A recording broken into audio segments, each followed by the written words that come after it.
तर जळगावातील शिवसेना मूळ शिवसेना असल्याचं म्हणत संजय राऊत यांनी विविध विषयांवर भाष्य केलेलं आहे आणि आता वळूयात पुढच्या बातम्यांकडे। 25 मिनिटात 50 बातम्या पाहणार आहोत। सुरुवात करूयात। शिर्डीच्या साई मंदिरामधील हार, फूल आणि प्रसादावरील बंदी हटवली जाणार आहे। न्यायालयाच्या मान्यतेसाठी दिवाणी अर्ज दाखल झाला असून साई संस्थांच्या समितीने यासाठी अनुकूलता दर्शवलेली आहे आणि त्यामुळे फूल विक्रेत्यांमध्ये आनंदाचं वातावरण आहे। विठुरायाच्या पंढरीमध्ये दर्शनासाठी भाविकांनी मोठी गर्दी केलेली आहे। अक्षय तृतीयेनिमित्त महाराष्ट्राच्या कानाकोपऱ्यातील भाविक पंढरीमध्ये दाखल झाले। दरम्यान अक्षय तृतीयेनिमित्त मंदिरात आकर्षक सजावट करण्यात आली आहे। नंदुरबारमधील माळवाड्यात पारंपरिक पद्धतीने अक्षय तृतीयेचा सण साजरा केला जातोय। विशेष म्हणजे अवजड दगड खांद्यावर घेऊन शक्ती प्रदर्शन करण्याची इथे परंपरा असून यात अनेक भाविकांनी सहभाग घेतला।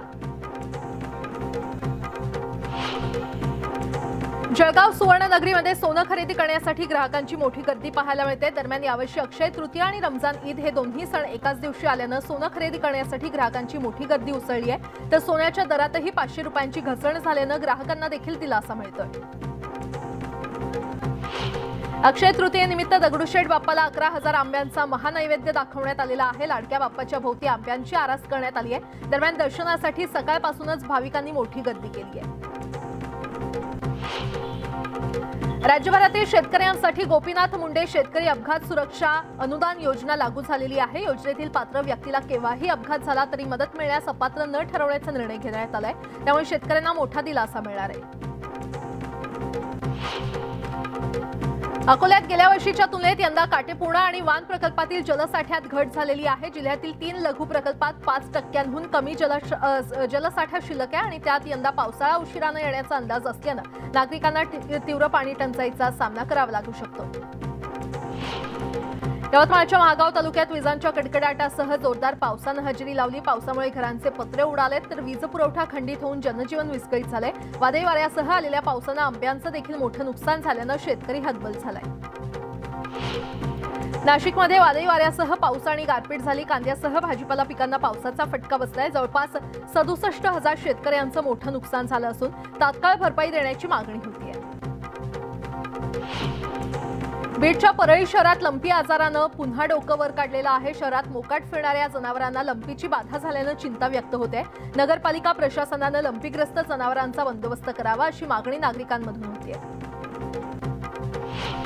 बीडच्या पाटोदा तालुक्यातील वडझरी इथल्या शिरोमणी भगवान बाबा प्राथमिक आश्रमशाळेच्या मुख्याध्यापकाला निलंबित करण्यात आलेला आहे। बोगस पटसंख्या दाखवून शालेय पोषण आहारासंदर्भात गैरव्यवहार सुरू होता आणि या प्रकरणी प्रशासनानं कडक पावलं उचलली।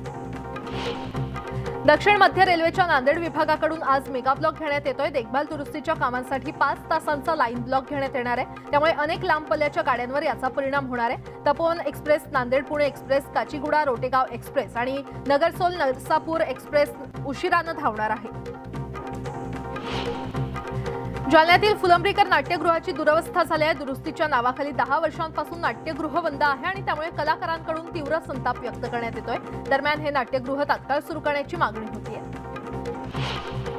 LLBच्या 6व्या सत्राच्या परीक्षेला 12 दिवस उरलेत, मात्र अजूनही परीक्षेचे अर्ज दाखल करता येत नाहीयेत। अर्ज न भरताच वेळापत्रक जाहीर करण्यात आले। मुंबई विद्यापीठाच्या ढिसाळ कारभारामुळे विद्यार्थ्यांमध्ये त्यामुळे संभ्रमाचं वातावरण आहे। नाशिकमध्ये बाजार समिती निवडणुकीमध्ये वातावरण तापलेलं आहे। विरोधात प्रचार करत असताना आमदार हिरामण खोसकरांना शिवीगाळ करत धमकी देण्यात आली। या प्रकरणी अजिंक्य चुंबळेंविरोधात गुन्हा दाखल झाला असून चौकशी केली जाते। पाचोऱ्यामध्ये होणाऱ्या उद्धव ठाकरेंच्या सभेआधी खासदार संजय राऊत जळगावमध्ये पोहोचलेले आहेत। संजय राऊत सभेच्या तयारीचा आढावा घेणार आहेत। त्यासोबतच पदाधिकाऱ्यांची महत्त्वाची बैठक देखील होणार आहे। भुसावळ पाठोपाठ जळगावच्या आसोद्यात गोळीबार झाला। पूर्ववैमनस्यातून गोळीबार झाल्याचं समोर आलेलं आहे। सुदैवाने यात कोणतीही जीवितहानी झालेली नाही, तर आरोपीला काही तासातच अटक करण्यात आली। दरम्यान सततच्या गोळीबाराच्या घटना रोखण्याचं आव्हान पोलिसांसमोर आहे। सोलापुरात महात्मा बसवेश्वर जयंती मोठ्या उत्साहात साजरी करण्यात येते। जयंतीनिमित्त शहरात भव्य मिरवणूक काढण्यात आली। विशेष म्हणजे 500 महिलांकडून महात्मा बसवेश्वर यांच्या पुतळ्यावर जलाभिषेक करण्यात आला। राज्यात उन्हाचा चटका कायम आहे। अनेक ठिकाणी तापमान 40 पार गेलंय, तर काही भागात अवकाळी पाऊस झालाय। दरम्यान आज विदर्भात वादळी पावसाचा इशारा देण्यात आला असून मराठवाड्यामध्ये काही भागात तुरळक पावसाची शक्यता वर्तवण्यात आली आहे। धुळ्यातील दोंडाई बाजारपेठेत जनावरांचा बाजार भरलाय। यंदा गुरांच्या बाजारात 1,34,00,000ची उलाढाल झाली असून बाजार समितीच्या तिजोरीमध्ये भर पडली आहे। नंदुरबार जिल्ह्यात नवापूर जवळील एका गोदामावर अन्न पुरवठा प्रशासनाने छापेमारी केली। यात 7,000 किलो तांदूळ जप्त करण्यात आलाय। रेशनच्या तांदळाचा काळाबाजार सुरू असल्याची माहिती मिळताच ही धडक कारवाई करण्यात आली। या प्रकरणी 4 जणांवर गुन्हा दाखल करण्यात आलाय। भंडारा जिल्ह्यातील लाखांदूरमध्ये भटक्या कुत्र्याची दहशत आहे। कुत्र्याने आतापर्यंत 4 जणांचा चावा घेतला असून नागरिकांमध्ये घबराट पसरली आहे। दरम्यान भटक्या कुत्र्यांचा बंदोबस्त करण्याची मागणी स्थानिकांमधून होते। बोईसर तारापूर एमआयडीसीतून घातक रसायनांची वाहतूक करणाऱ्या ट्रकला गळती लागली। दरम्यान स्थानिकांनी टँकर पकडून पोलिसांच्या स्वाधीन केलं। या प्रकरणी नागरिकांकडून कठोर कारवाईची मागणी होतीये। धाराशिव जिल्ह्यातील शेतकऱ्यांमध्ये पीक कर्ज वाटप करण्यात आलं। गेल्या 5 वर्षांच्या तुलनेत यंदा 1,64,000 शेतकऱ्यांमध्ये 1,522 कोटींचं पीक कर्ज वाटप करण्यात आलं। भंडाऱ्यातील लाखांदूर बाजार समितीच्या निवडणुकीमध्ये 5 उमेदवारांची बिनविरोध निवड झाली। यात काँग्रेसचे 3 तर राष्ट्रवादी युतीचे 2 उमेदवार आहेत। त्यामुळे आता 13 जागांसाठी निवडणूक होणार असून निवडणुकीमध्ये कोण बाजी मारणार याकडे लक्ष लागलंय। शिक्षण संस्थेतील चोरी लपवण्यासाठी पॅनल उभा केल्याचा आरोप धनंजय मुंडे यांनी पंकजा मुंडेंवर केलाय। जवाहर एज्युकेशन सोसायटीची निवडणूक होत असून निवडणुकीमध्ये मुंडे विरुद्ध मुंडे सामना रंगलेला आहे। आमदार राम शिंदे लोकसभा निवडणुकीसाठी इच्छुक असल्याने खासदार विखेंचा पत्ता कट होणार असल्याची चर्चा राजकीय वर्तुळात सुरू झाली आहे। दरम्यान राम शिंदेंच्या विधानाबाबत आपल्याला कल्पना नाही, पक्षात कोणतीही स्पर्धा नसून पक्ष देईल ती जबाबदारी मान्य असल्याचं सुजय विखे यांनी स्पष्ट केलंय। मनसे अध्यक्ष राज ठाकरे 6 मे रोजी रत्नागिरीतील प्रमोद महाजन क्रीडा संकुलात जाहीर सभा घेणार आहेत। कोकण हा शिवसेनेचा बालेकिल्ला मानला जातो आणि त्यामुळे राज ठाकरेंच्या या सभेतून शिवसेनेच्या बालेकिल्ल्यात किती प्रभाव पडणार याकडे सगळ्यांचं लक्ष आहे। भंडाऱ्यातील मोहाडी पंचायत समितीमधील रोहिओ विभागातील 2 अभियंते एसीबीच्या जाळ्यात सापडलेले आहेत। रोजगार हमी योजनेअंतर्गत मंजूर गुरांच्या बोठ्याचं बिल काढण्यासाठी लाच मागितली असल्यानं त्यांच्यावर कारवाई करण्यात आली आहे। सोलापूर जिल्ह्यात 4 महिन्यात 16 अधिकारी कर्मचाऱ्यांना लाच घेताना अटक करण्यात आलेली आहे। जिल्ह्यात राज्य उत्पादन शुल्क पोलीस खाते लाच घेण्याच्या बाबतीत आघाडीवर असून तिघांना 4 महिन्यात अटक केली आहे। तर पुणे विभागातील सोलापुरात सर्वाधिक लाचखोर सापडलेले आहेत। पुण्यात खेड तालुक्यातील गुळवणी गावात महावितरणाच्या विद्युत वाहिनीच्या दुरुस्ती दरम्यान शॉर्ट सर्किट झाला। यामुळे शेजारीच असलेल्या जनावरांच्या गोठ्यात आग लागली। आगीमध्ये गोठा जळून खाक झाला असून शेतकऱ्याचं मोठं नुकसान झालंय। जिया खान आत्महत्या प्रकरणी 18 एप्रिलला निकाल लागणार आहे। अभिनेता सूरज पांचोलीचं भवितव्य त्यामुळे टांगणीला लागलंय। दरम्यान आत्महत्येसाठी प्रवृत्त केल्याचा सूरज पांचोली याच्यावर आरोप आहे। भंडारा जिल्ह्याच्या तुमसर शहरातील एका अल्पवयीन मुलीचं अपहरण करून तिच्यावर अतिप्रसंग करण्याचा प्रयत्न करण्यात आला। अज्ञात आरोपी विरोधात तुमसर पोलिसात गुन्हा दाखल करण्यात आला असून फरार आरोपीचा शोध घेतला जातोय। मे महिन्यापासून लग्नाचा धूमधडाका सुरू होतोय। महिनाभराच्या ब्रेकनंतर 2 मे पासून पुढील महिन्यात 14 विवाह मुहूर्त आहेत। जूनमध्ये देखील बरेच मुहूर्त असल्यानं बाजारपेठेत खरेदीसाठी लगबग सुरू आहे। राज्यातील बाजारपेठेत हरभरा आवक आणि दर दबावातच आहेत। मुंबई बाजारपेठेमध्ये हरभऱ्याला सर्वाधिक 6,000चा भाव तर इतर बाजारपेठेमध्ये 4,500चा सरासरी दर मिळालाय।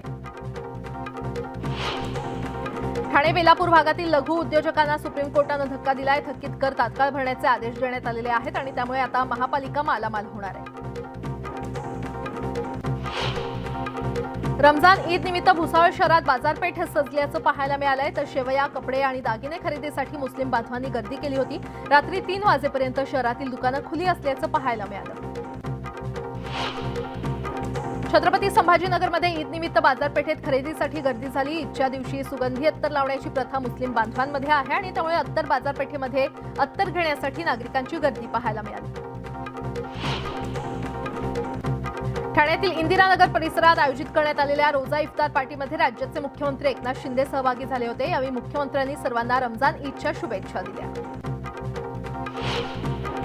ठाणे जिल्हा शासकीय रुग्णालयाच्या जागेवर 900 खाटांचं मल्टी स्पेशालिटी रुग्णालय उभारण्यात येणार आहे। या रुग्णालयाचं भूमिपूजन अक्षय तृतीयेच्या मुहूर्तावर मुख्यमंत्री एकनाथ शिंदे यांच्या हस्ते होणार आहे।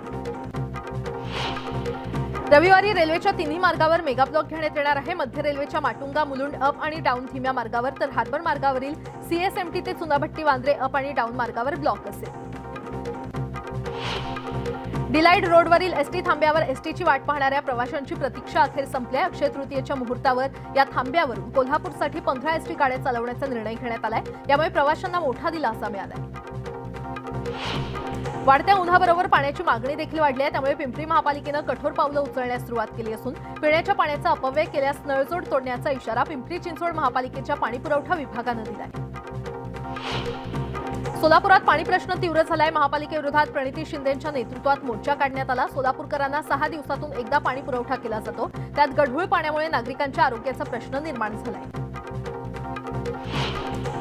जळगाव खानदेशात केळीच्या दरात मोठी घसरण झालेली आहे। केळीची प्रति क्विंटल 900 ते 1000 रुपयांना विक्री होत असल्यानं शेतकऱ्यांचा उत्पादन खर्च देखील निघत नाहीये। यामुळे शेतकरी हवालदिल झाला असून शेतकऱ्यांपुढे मोठं संकट उभं राहिलंय। गोंदिया शहराला लागून असलेल्या राईस मिलमुळे गेल्या अनेक दिवसांपासून त्या ठिकाणी राहणारे नागरिक त्रस्त झालेले आहेत। राईस मिलमुळे होणारं प्रदूषण वाढलं असून याबाबत स्थानिकांनी प्रशासनाला वारंवार निवेदनं सुद्धा दिली आहेत। मात्र आजपर्यंत कोणतीही कारवाई न केल्यानं जिल्हाधिकारी कार्यालयावर मोर्चा काढण्यात आला। धुळे कृषी जिल्हा परिषदेचे माजी कृषी सभापती आणि जिल्हा परिषद सदस्य ज्ञानेश्वर भामरे यांनी आपल्या सदस्यत्वाचा राजीनामा दिलेला आहे। ज्ञानेश्वर भामरे हे सिंदखेडा तालुक्यातील भाजपचे जिल्हा परिषदेचे सदस्य आहेत। मात्र जिल्हा परिषदेत भाजपची सत्ता असताना देखील गेल्या 3 वर्षांपासून विकास कामं पूर्ण होत नसल्याचा आरोप त्यांनी केलाय। आरटीई अंतर्गत 25% राखीव जागांवर विद्यार्थ्यांसाठी प्रवेश प्रक्रिया सुरू झालेली आहे। मात्र खासगी विना अनुदानित इंग्रजी शाळांना देण्यात येणारे 1800 कोटी रुपये राज्य सरकारनं थकवलेत। त्यामुळे हा निधी न मिळाल्यास आरटीई प्रवेश रोखण्याचा पवित्रा काही शाळांनी घेतलाय। दिल्लीतील जामा मशिदीत पहाटे नमाज अदा करण्यासाठी मुस्लिम बांधवांनी गर्दी केली। यावेळी नमाज अदा केल्यानंतर रमजान ईदच्या शुभेच्छा देण्यात आल्या।